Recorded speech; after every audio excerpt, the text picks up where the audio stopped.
Papa Pepper, a Shalom Maker's Kind of Mind, Part 2. Alright guys, Papa Pepper back once again with another Part 2 of a Shalom Maker's Kind of Mind. So, I did my first post about a Shalom Maker's Kind of Mind because I was exposed to a really cool idea from Shalom Makers, which is pretty much if you have a really bumper crop of a certain garden produce one year, then, you know, whatever you're preserving, potentially you could have enough for 2 years, and if you weren't interested in eating it fresh the following year, you wouldn't have to grow any at all. Or if you were interested in eating it fresh, then you could grow just enough that you could eat fresh and you wouldn't have to grow a huge amount so that you're able to grow it for 2 years. Now there's certainly stuff that you may enjoy eating fresh, and there's certainly years that you won't be able to produce that much, but it was an idea he put out there that I thought, you know what, that's a pretty good idea.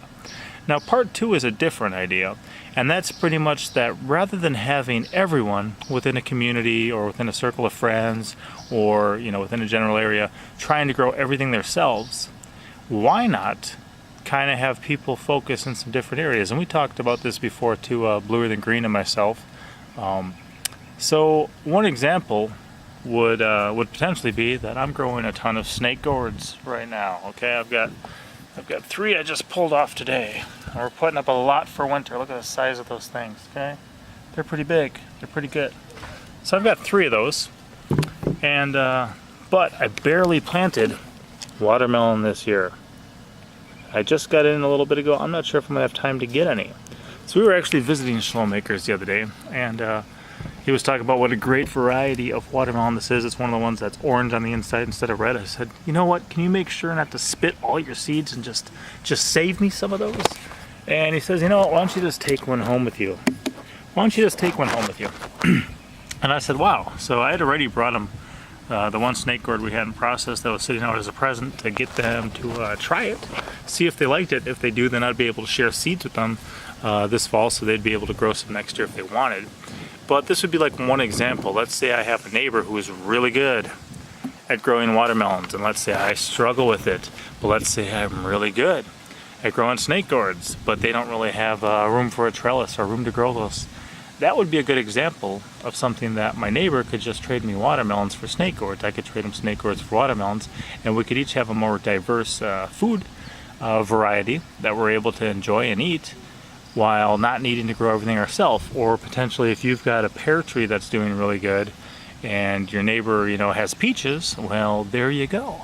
You wouldn't need to necessarily be planting your own pear trees or, you know, your own peaches, and your neighbor wouldn't either. You could just kind of run with what you've got. So it's kind of a way of networking, interacting, sharing, and then bartering, a trading system of diversifying the food on your table without needing to grow everything yourself. And sometimes just even over the, you know, if somebody's down by a lake, they're going to be able to potentially grow things that wouldn't grow in your zone if you're near them, but not by the lake because of all the warmth and stuff that they're going to get from the lake effect, or a variety of other things, you know, with mountains, hills and valleys, different soil types, things like that, where even in a small area people may not be able to grow certain crops well that may do well for somebody else. So just sharing that idea out there. I'm kind of planning more on growing whatever could potentially grow in my area, but then again, not everything's going to work. So a good way of just networking, building friendships, sharing things with others, and you know, turning your harvest into a wider array of harvests too by trading things. So that's Shalom Maker's Type of Mind Part 2.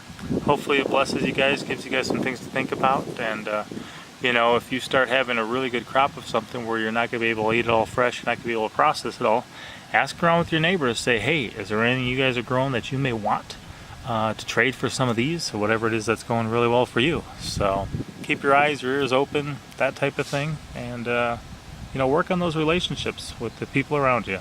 So, all right, pop out. As always, I'm Papa Pepper, and I'd like to remind you, don't post for free. If you'd like to be part of a revolution in social media, an economic power to the people where users can actually blog for cryptocurrency, then I'd recommend that you check out steemit.com and join the revolution. Papa out.